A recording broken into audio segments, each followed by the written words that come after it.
नमस्कार। मुद्दे की बात में आप सभी का स्वागत है। मैं हूं आपके साथ यशु शुक्ला और मुद्दे की बात में बात करेंगे फर्जी अफसर असली लूट।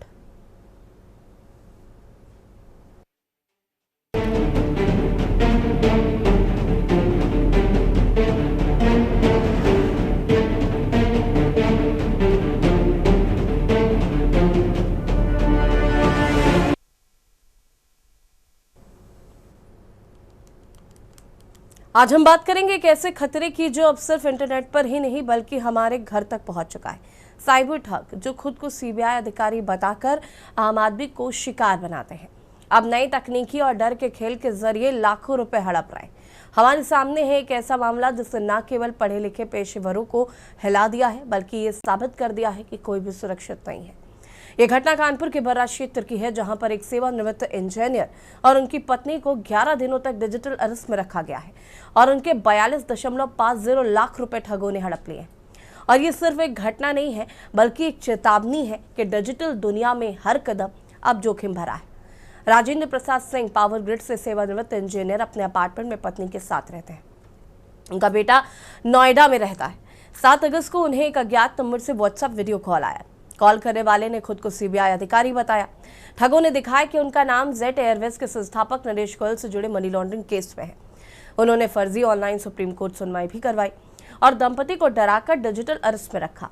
11 दिन तक इनका मानसिक और आर्थिक शोषण किया गया। आखिरकार बेटा शक करने पर मामले का खुलासा हुआ। पुलिस और साइबर सेल में शिकायत दर्ज कराई गई। सवाल यह है कि कैसे एक पढ़ा लिखा इंसान भी फंस गया और क्या हमारी सुरक्षा प्रणाली इस तरह की ठगी को रोक पाने में सक्षम है। आज का मामला सिर्फ एक घटना नहीं है बल्कि एक साइबर ठगों के लिए मॉडल की पहचान है। ये ठग डीप फेक, फर्जी वीडियो कॉल, वॉइस क्लोनिंग और ऑनलाइन कोड जैसी तकनीकी का इस्तेमाल करते हैं। वे डर और भ्रम का फायदा उठाकर आम आदमी को मानसिक रूप से तोड़ देते हैं और उसका पैसा हड़प लेते हैं। इसके पीछे मुख्य कारण है लोगों में जागरूकता की कमी, सरकार और सोशल मीडिया प्लेटफॉर्म की धीमी कार्रवाई, डिजिटल फ्रॉड को रोकने के लिए कमजोर नियम और सिस्टम।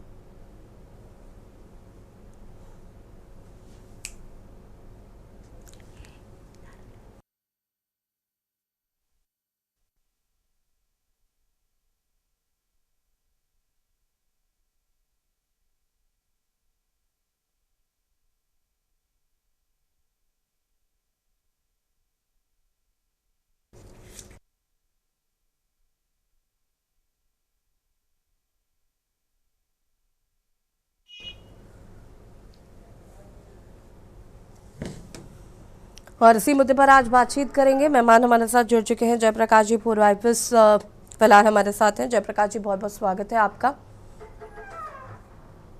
सबसे पहले तो मैं ये जानना चाहती हूँ कि बहुत ही ज़्यादा कहीं ना कहीं चिंता का विषय है कि पढ़े लिखे लोग भी इसके शिकार हो रहे हैं।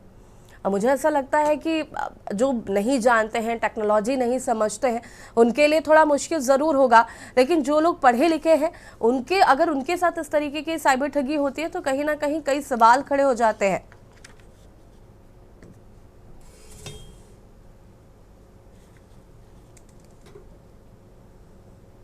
जयप्रकाश जी, आवाज मिल पा रही है? हाँ जी जी जी जी। उसका देखिए, सबसे बड़ा रीजन ये है कि अवेयरनेस अवेयरनेस मैंने पहले भी आपके चैनल पर एक बार कहा था कि अवेयरनेस सबसे बड़ी चीज है। ये हर व्यक्ति को अवेयर होना चाहिए कि यदि उसने कोई ऐसा क्राइम नहीं किया है जिसमें उसकी अरेस्ट हो सकती है या सीबीआई ईडी इस तरह की उसको जांच कर सकती है या उसे बिना नोटिस दिए बुलाया है और फोन पर सीधे सीधे उसे इस तरह की बात की जा रही है, ये सबसे बड़ी बना है। लोग जैसे ही फोन आता है वैसे ही डर जाते हैं। डर एक बहुत बड़ा कारण है। इसमें अवेयरनेस हो कि भाई यदि उनने ऐसा कोई क्राइम नहीं किया है तो कोई भी पुलिस वाला, चाहे वो ईडी का हो, चाहे वो सीबीआई का हो या सिविल पुलिस का हो, कोई भी किसी भी अभियुक्त को ऐसे सीधे कॉल करके न तो पैसे मांगेगा और न ही इस तरह की कोई चीज डिमांड करेगा। ये बात तो सबको स्पष्ट रूप से पता होनी चाहिए। जहां तक कानून की बात है या लोगों के, पढ़े लिखे लोगों के फंसने की बात है, कहीं न कहीं उनके मन में कोई न कोई अज्ञात भय रहती है। उस अज्ञात भय के कारण इस तरह की घटनाएं ज्यादा हो रही हैं। यदि हम अलर्ट रहे कि ऐसी कोई कॉल आती है, अटेंड कर लिया हमने और ऐसी कोई सूचना होती है तो कॉल कट करके अपने किसी दोस्त को विश्वास में ले लेना चाहिए, जिससे कम से कम उस सूचना को शेयर करके सेकंड ओपिनियन लेके वो बात कर सकते हैं। तुरंत कोई डरने या घबराने जैसी बात नहीं होनी चाहिए। जी ठीक है जयप्रकाश जी, इस पर आगे हम विस्तार से जरा बातचीत करेंगे कि आगे के क्या कुछ प्रोसेस होता है इसमें।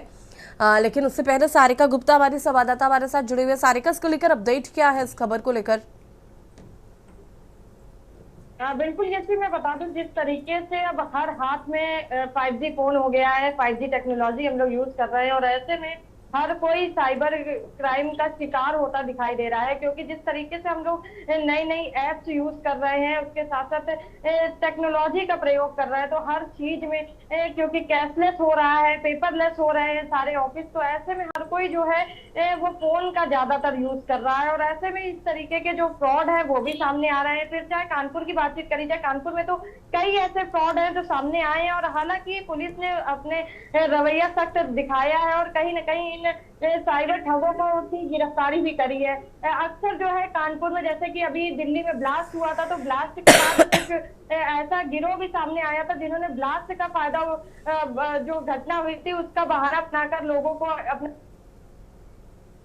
जो गतिविधियां हैं, आपकी जो कॉल्स है वो जो है ना इस घटना से जुड़ी है, इसलिए उनसे पैसे वसूलेगा। तो कई मामले हैं, फिर चाहे वो कोई भी रिसेंटली की घटना हो उसमें साइबर का रोल रहा हो, या फिर कानपुर शहर में और भी जैसे कि बैंकों से अक्सर ये सुनने को आता है कि बैंकों से जो धनराशि है वो गायब हो गई है, लोग अपना OTP शेयर कर देते हैं। पुलिस जागरूकता अभियान चला रही है, लेकिन लोगों में कहीं ना कहीं जागरूकता की कमी दिखाई दे रही है, शायद साइबर ठगी का शिकार हो रहे हैं। और लोग जो है नए नए तरीके से, जिस तरीके से सरकारी योजनाएं चल रही हैं उनका भी बहाना बनाया जाता है। अभी हाल ही में जैसे कि कानपुर में जो योजना आई थी, ये आपकी आवास की योजना आई थी, PM आवास की, उसको लेकर कई लोगों के साथ ठगी करी गई थी। और कहीं ना कहीं ये जो योजनाएं हैं उनका भी जो ठग का गिरोह है उसका फायदा उठाते हैं। और अब जो है घटनाएं हुई हैं उनको लेकर भी ठगी का फायदा उठाते हैं। बस खाली जो पुलिस है वो सतर्कता बरतने को कहती है, OTP शेयर करने के लिए मना करती है। कई ऐसे क्या वो जागरूकता अभियान भी चलाया जा रहा है बाकायदे, लेकिन लोगों में अभी भी जागरूकता की कमी दिखाई दे रही, जिसकी वजह से अब जो है साइबर क्राइम का ग्राफ जो है वो बढ़ता चला जा रहा है। और कानपुर में भी जो साइबर के गिरोह हैं वो सक्रिय है, लेकिन उन पर जो है पुलिस लगातार नकेल जो है कस रही है। और अब जो है पुलिस द्वारा, कानपुर कमिश्नरेट द्वारा जो अभियान है वो तेजी से चलाए जा रहे हैं। ठीक है सारिका, वापस आते हैं आपके पास। अजय रजनीश गर्ग जी हमारे साथ जुड़ चुके हैं, एडवोकेट रजनीश जी, बहुत बहुत स्वागत है आपका। और मेरा सवाल ये है कि फर्जी ऑनलाइन जिस तरीके के मामले हैं उसमें कोर्ट और अफसरों के खिलाफ कानून को लेकर क्या कानून है? सबसे पहले तो क्या कुछ उसमें करना चाहिए?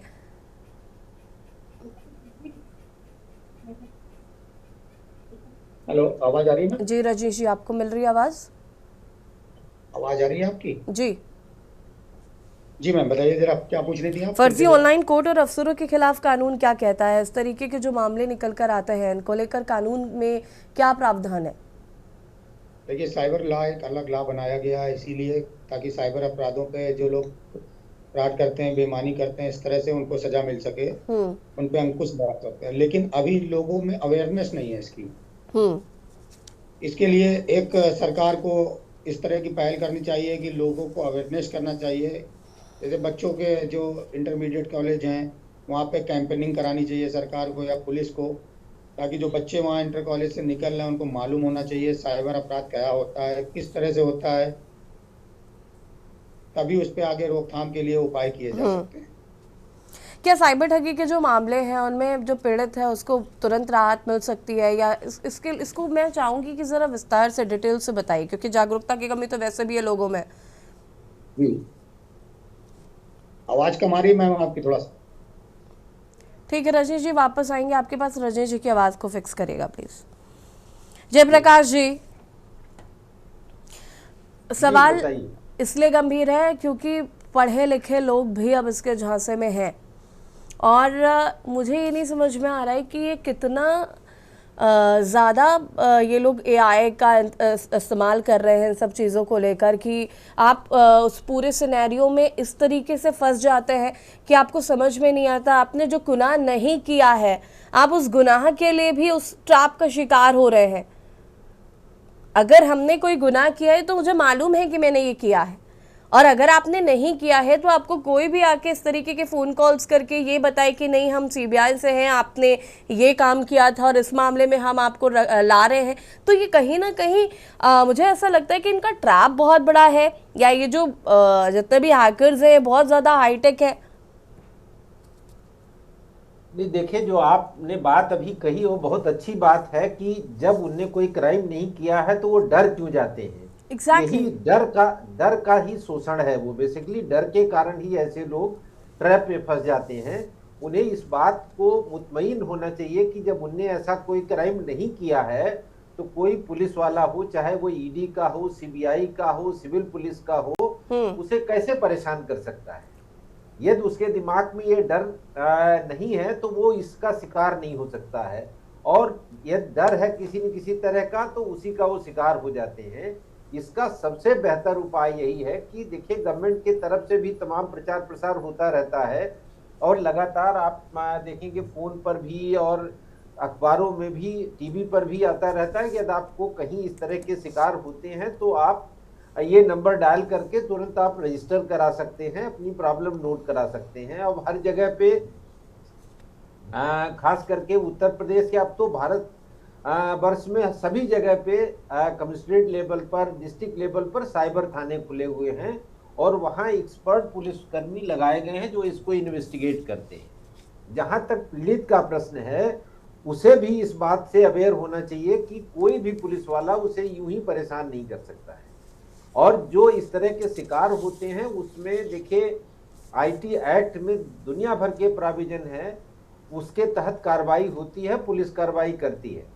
लेकिन हम सब की जिम्मेदारी है, जैसे आपने इस चैनल पे आज ये कार्यक्रम रखा, जो लोग सुन रहे होंगे, देख रहे होंगे, उनको भी इससे अवेयरनेस आएगी उनके अंदर। वो जानेंगे, समझेंगे कि इससे किसी को डरने की जरूरत नहीं रहती। और इसका सबसे बड़ा इलाज है कि किसी को भी, हमको, आपको, किसी को फोन आ सकता है तो फोन को एक बार कट करके किसी अपने हित मित्र को या जानकार को उसको एक रिंग कर लेना चाहिए और उसे उस कॉल से जोड़ लेना चाहिए। उससे फायदा ये होगा कि आपको हमेशा एक सेकंड ओपिनियन मिलती रहेगी और आपको आइडिया लग जाएगा कि आप किसी ट्रैप में फंस तो नहीं रहे हैं। और यदि इस तरह की कोई चीज आती है तो तुरंत पुलिस को शेयर करें। मुझे लगता है कि घर के सदस्य को शामिल कर ले, किसी हित मित्र को शामिल कर ले, तुरंत इससे निजात पाई जा सकती है। अब चूंकि डिजिटल दुनिया है तो इतने सारे लोग फोन यूज करते हैं, अपराधी भी यूज कर रहे हैं, जितना त्वरित शिकायत होगी उतना जल्दी वो ट्रैप में आ जाएंगे। तो मेरी खुद की अपील है कि आपके चैनल के माध्यम से कि जैसे ही आपको किसी को कॉल आती है तो तुरंत उस कॉल को कट करें और अपने किसी हित मित्र को जोड़ लें, किसी परिवार के सदस्य को जोड़ लें, उससे शेयर करें, फिर इससे निजात बड़े आसानी से पाया जा सकता है। ठीक है रजनीश जी, मेरा सवाल आपसे है, आपको आवाज मिल रही है क्या? जी बताइए। रजनीश जी, क्या कुछ कानून है, क्या कुछ प्रावधान है, अगर कोई व्यक्ति साइबर ठगी का शिकार होता है तो उसको क्या करना चाहिए? फर्स्ट ऑफ ऑल तो सबसे पहले तो अगर कोई व्यक्ति हमारे आपके बीच समाज में साइबर फ्रॉड्स का शिकार होता है तो उसको हमारे यहाँ साइबर थाने बनाए गए हैं, हेल्पलाइन डेस्क नंबर दिए गए हैं। सबसे पहले उसको बगैर डरे उसकी शिकायत करनी चाहिए। जैसे अभी हमारे काबिल दोस्त ने कहा कि हम लोगों को, अगर हम लोगों ने किसी तरह का कोई अपराध नहीं किया है तो हम लोगों को डरने के नहीं। जैसे डिजिटल अरेस्ट आप इस समय देख रहे होंगे कि खूब चल रहा है, लोगों को डिजिटल अरेस्ट, ये मामला ही डिजिटल अरेस्ट का है जो जिस पर हम बात कर रहे हैं रजनीश जी। 11 दिन तक दंपति जो है वो डिजिटल अरेस्ट रहे। ये मामला जो आज हम बता रहे हैं ये मामला ही डिजिटल अरेस्ट का है। 11 दिन तक आप समझिए कि दंपति जो है वो डिजिटल अरेस्ट रहे, और वो भी कोई गुनाह नहीं किया था, कुछ नहीं किया था। जी पार्डन। राजेश जी देखिए, बहुत सिंपल सी बात है कि आज का जो मुद्दा है उसमें हम यही बात करें कि जो ये खबर है इसमें यही है कि वो 11 दिन के लिए हाउस अरेस्ट किए गए, डिजिटल अरेस्ट किए गए और उनका बेटा नोएडा में रहता है। जब उनको लगा कि 11 दिन हो गए हैं, पेरेंट्स की कोई खबर नहीं है, चीजें नहीं है। गौर करेंगे कि ये जितने भी डिजिटल अरेस्ट के मामले हैं जो भी आपने देखे होंगे, ज्यादातर जो सीनियर लोग हैं 50-60 साल से ऊपर हैं, ये लोग उनको अपना शिकार बनाते हैं। उसका वजह ये होती है कि वो अपने बच्चों को इस बारे में ज्यादा कुछ बताना नहीं चाहते हैं। उनके पास फोन आता है तो वो एकदम से डर जाते हैं, उनके बच्चे उनसे इस विषय में बात नहीं करते हैं या वो अपने बच्चों से इस विषय में बात नहीं करते हैं। कानून की उनको जानकारी कम है, मोबाइल या डिजिटल ऑनलाइन इन चीजों का उनको ज्ञान कम है, इसलिए उसकी वो शिकायत नहीं कर पाते हैं और उसमें वो उलझते चले जाते हैं। ठीक है, बने रहिएगा हमारे साथ, और भी अपडेट आपसे लेंगे, आप सभी से आगे चर्चा करेंगे। बात कर रहे हैं फर्जी अफसर असली लूट। रुकिंग छोटे से ब्रेक के लिए, जो हाजिर होता है।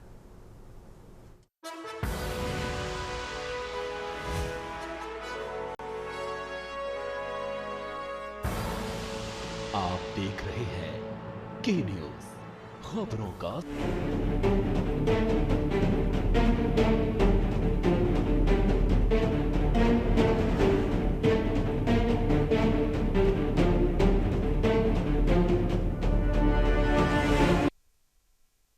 ब्रेक के बाद एक बार फिर से आप सभी का स्वागत है और बात कर रहे हैं फर्जी अफसर असली लूट। और ये मामला कानपुर के बर्रा क्षेत्र का, जहां पर एक दंपति को करीब 11 दिन के लिए डिजिटल अरेस्ट किया गया। और कहीं ना कहीं कई सवाल खड़े होते हैं कि जागरूकता की कमी है और कहीं ना कहीं सरकार को इस ओर ध्यान देने की भी जरूरत है कि जागरूक करे लोगों को। जिस तरीके से डिजिटल अरेस्ट के मामले लगातार बढ़ते जा रहे हैं, साइबर क्राइम लगातार बढ़ता जा रहा है। चर्चा इसी पर कर रहे हैं। जयप्रकाश जी लगातार हमारे साथ बने हुए हैं। जयप्रकाश जी, पुलिस के पास जाना, जिस तरीके से लोग जब ऐसे डिजिटल अरेस्ट के शिकार होते हैं, फिर वो पुलिस कंप्लेन की जाती है, आगे का क्या कुछ प्रोसेस होता है? क्योंकि कई लोग डरते हैं, जैसा कि अभी रजनीश जी ये बात कह रहे थे, कहीं ना कहीं ये बात सच भी है कि जो 50-60 साल वाले लोग होते हैं, वो जब अलग अलग चीज़ों में इन्वॉल्व उनको इस तरीके से दिखाया जाता है तो वो नहीं बताते अपने बच्चों को या नहीं इन्वॉल्व करते हैं। तो ऐसे में किस तरीके से पुलिस मदद करती है, आगे हमें क्या कुछ करना चाहिए, कितनी जल्दी में? और कुछ केसेस ऐसे होते हैं जो विदेशों से जिनका संपर्क होता है, ऐसे मामलों में कितनी जल्दी हमें निजात मिलती है इन सब चीज़ों से?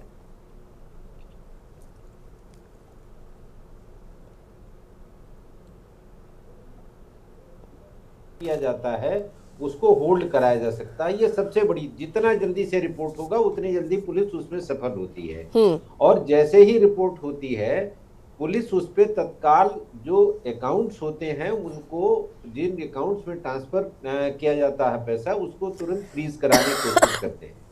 और आजकल तो ये गवर्नमेंट ने एक पोर्टल जारी किया है, उस पोर्टल पर आप ऑनलाइन सूचना दर्ज करा सकते हैं और 1930 करके नंबर है, इस पर आप कॉल करके अपनी सूचना नोट करा सकते हैं। और इसीलिए गवर्नमेंट ने सेंट्रल गवर्नमेंट स्तर पर, स्टेट गवर्नमेंट स्तर पर सभी जगह पे इसका प्रचार प्रसार खूब जोर शोर से किया जा रहा है।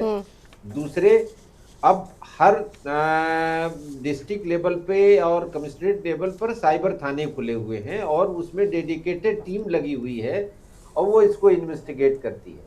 और अंतर्राष्ट्रीय स्तर पर भी तमाम एजेंसियां हैं जो कोऑर्डिनेट करती हैं। यदि, चूंकि ये ऐसा साइबर स्पेस में क्राइम होता है तो आदमी यहाँ बैठा है या विदेश में बैठा है, इससे निपटने के लिए एक देश से दूसरे देश की एजेंसियां कोऑर्डिनेट करती रहती हैं। कोऑर्डिनेशन कमेटी है, उसमें कोई दिक्कत नहीं आती है। जहां तक रह गई बात पीड़ित की, तो पीड़ित के लिए वही जो मैंने आपको एक रूल बताया कि सबसे पहली है कि जागरूकता हो। जितना ज्यादा एजुकेट होंगे, शिक्षित होंगे, उतना ज्यादा सुरक्षित होंगे। और दूसरी चीज, डरे नहीं। ये डर होगी तो निश्चित रूप से शिकार हो जाएंगे। और तीसरी चीज, जैसे ही आपको कॉल आती है, आप कॉल को शेयर करिए, अपने किसी हित मित्र परिवार वाले से शेयर करिए। और अंतिम चीज है, तुरंत रिपोर्ट करिए। यदि इतने स्टेप आप अपना लेते हैं तो आपको कोई ठग नहीं सकता है। और इसके लिए आईपीसी के भी कानून हैं और आईटी एक्ट के भी कानून हैं। जो लोग इसमें पकड़ में आते हैं उनको लंबी लंबी सजा होती है और उनके बहुत जो अकाउंट्स हैं वो फ्रीज हो जाते हैं, उनका सोशल मीडिया का अकाउंट फ्रीज होता है। तो हर तरह से उनको घेरा जाता है और ऐसे बहुत सारे साइबर अपराधी जेलों में बंद भी। तो मेरा ये कहना है कि हम समाज को जितना ज्यादा इसमें एजुकेट कर पाएंगे उतना ज्यादा हम इनके प्रति सफल हो पाएंगे। ठीक है, वापस आएंगे आपके पास। सारिका, क्या आपकी पीड़ित दंपति से बातचीत हुई है? उनका क्या कुछ कहना है अभी फिलहाल, या उनके बेटे से? बिल्कुल यशी, मैं बता दूं, ये जो पूरा प्रकरण था ये बर्रा का था और कहीं ना कहीं उनका जो बच्चा था, जो दंपति थे, उनका बच्चा बाहर रहता था और यही वजह रही है कि बड़ी आसानी से वो जो डिजिटल ठग है उनके गिरफ्त में आ जाते हैं, क्योंकि ये ज्यादातर देखा ये जाता है जिनके बच्चे बाहर जॉब करते हैं या फिर विदेशों में रहते हैं, साल भर घर नहीं आते हैं और अकेले दंपत्ति होते हैं, उनको ही इस तरीके के का शिकार जो है बनाया जाता है, फिर चाहे उनके साथ साइबर अरेस्ट हुआ हो या फिर डिजिटल अरेस्ट हुआ हो। तो ये जो मामला पहला नहीं है, बहुत से ऐसे मामले सामने आए और सबसे बड़ी बात ये रहती है कि ये जो ठग होते हैं जब इनको गिरफ्तारी हो जाती है तो वो भी बेहद पढ़े लिखे होते हैं। वो तो किसी ने बीटेक करा होता है, किसी ने एमटेक करा होता है। तो जो इस डिजिटल अरेस्ट में जो ठग सामने आते हैं, जो आरोपी होते हैं, वो भी काफी पढ़े लिखे होते हैं। तो कहीं ना कहीं एक जिम्मेदार ये भी होती है कि पढ़े लिखे लोग इस तरीके का जो क्राइम है वो करते हैं। हालांकि पुलिस बहुत ही सक्रिय है, उनका ये कहना भी है कि जिस तरीके से लोगों के साथ फ्रॉड हो रहा है तो उसमें वे डरे नहीं। लालच, सबसे पहले ये बात तो लालच नहीं करे, क्योंकि जिस तरीके से ठग कार्य करते हैं, पहले आपको लालच देते हैं, उसके बाद आपसे रकम लेते हैं और रकम को 2 गुना करके वापस करते हैं। तो जिसके कारण लोग जो है इनकी बातों में आ जाते हैं कि पैसा डबल हो रहा है, या फिर उसको किसी तरीके से जिस तरीके का वो फ्रॉड बताते हैं उसमें संलिप्तता होने की बात सामने आती है तो उससे डर जाते हैं। तो कहीं ना कहीं इसी वजह से ये साइबर ठग जो है इनके हौसले बुलंद हो जाते हैं और ये लोगों को अपना शिकार बनाते हैं। लाखों रुपए इनको दे देते हैं और फिर उसके बाद जो है कहीं ना कहीं पुलिस के पास चक्कर ना लगाना पड़े, तो इसके डर के कारण ये बताते भी नहीं है। जब इनके साथ फ्रॉड हो जाता है तो ये बताते हैं लोगों को और पुलिस के पास जाते हैं। लेकिन पुलिस इस दौरान सबसे ये चीज कहती है, अपील करती है कि अगर उनके साथ फ्रॉड हुआ है तो फिर वो तत्काल आए, क्योंकि पुलिस उन्हें तुरंत उनकी एफआईआर दर्ज करती है और सबसे पहले उस गिरोह को फोन जो है, जो अकाउंट है, उनका सीवीआर डीवीआर निकाला जाता है, अकाउंट को फ्रीज किया जाता है और जो इस अकाउंट का ट्रांसफर सिस्टम होता है उसको रोक दिया जाता है। तो कहीं ना कहीं उसी यही पूरा प्रकरण करके पुलिस जो है इस गिरोह को अपने गिरफ्त में लेती है और फिर जितनी भी घटनाएं होती हैं उनके खुलासा करती है। बर्रा में भी 11 दिन तक की अरेस्ट रखा गया दंपत्ति को। कहीं ना कहीं कई दिनों बाद दंपत्ति ने इसकी गुहार लगाई थी क्राइम, साइबर क्राइम से, डिजिटल फ्रॉड को लेकर। उसके बाद यही वजह है कि काफी दिनों तक की उनको रखना पड़ा, क्योंकि उनके जो साक्ष्य हैं वो पुलिस को नहीं मिल पा रहे थे, किस अकाउंट में पैसा गया है और कहां कहां उन्होंने किस डर के कारण इस पैसे को ट्रांसफर करा है। तो ये सारी चीजें जो है उनके जो डीवीडीआर है उसमें नहीं आ रहे थे, तो यही वजह है कि उनको डिजिटल अरेस्ट पे रखा गया। लेकिन जब पूरा मामला आया और पुलिस जो है सक्रिय हो चुकी है और लगातार जो उनका परिजन है उनसे भी संपर्क साध रही है और जो गिरोह है, गिरोह को पकड़ने की भी पूरी तैयारी कर चुकी है इसी। लेकिन ऐसे में लगातार साइबर क्राइम जितनी भी घटनाओं का खुलासा करती है वो लगातार लोगों से ये अपील करती है कि लोग किसी के भी झांसे में ना आए, लालच ना करें और कहीं ना कहीं अगर उनके साथ फ्रॉड हुआ है तो वो तत्काल आकर सूचना दे, ताकि पुलिस जल्द से जल्द आरोपियों को पकड़ सके। ऐसी ठीक है राजेश जी, जैसे और अपराध होते हैं उसमें जितना समय लगता है कि ये साइबर अपराधों में भी उतना ही वक्त लगता है या उससे ज्यादा वक्त लगता है?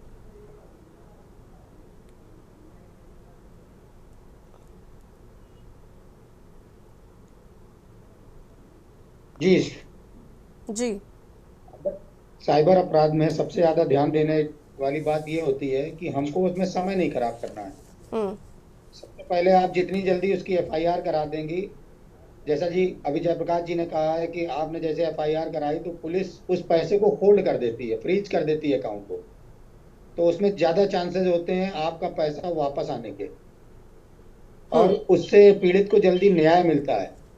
क्योंकि एक बार पैसा आपके अकाउंट से दूसरे के अकाउंट से तीसरे के अकाउंट में चला गया तो फिर उस पैसे को रिकवरी करना बहुत कठिन काम होता है। इसलिए सबसे पहले जैसा सारिका जी ने कहा है कि लालच और डर दोनों चीजों से लोगों को, दोनों चीजों से ऊपर उठ के काम करना पड़ेगा। कि जैसे लोगों के पास फोन आता है कि पैसा डबल हो जाएगा, लालच नहीं करना है। अगर लालच किया, उनके साथ कोई फ्रॉड होता है तो उनको तुरंत एफआईआर करा के उस पर तुरंत कार्रवाई करनी चाहिए, उसमें डरना नहीं चाहिए उनको। ठीक है, आप सभी का बहुत बहुत शुक्रिया चर्चा में शामिल होने के लिए और बात कर रहे हैं जिस तरीके से साइबर ठग जो है वो ज्यादा एक्टिव है और ऐसे में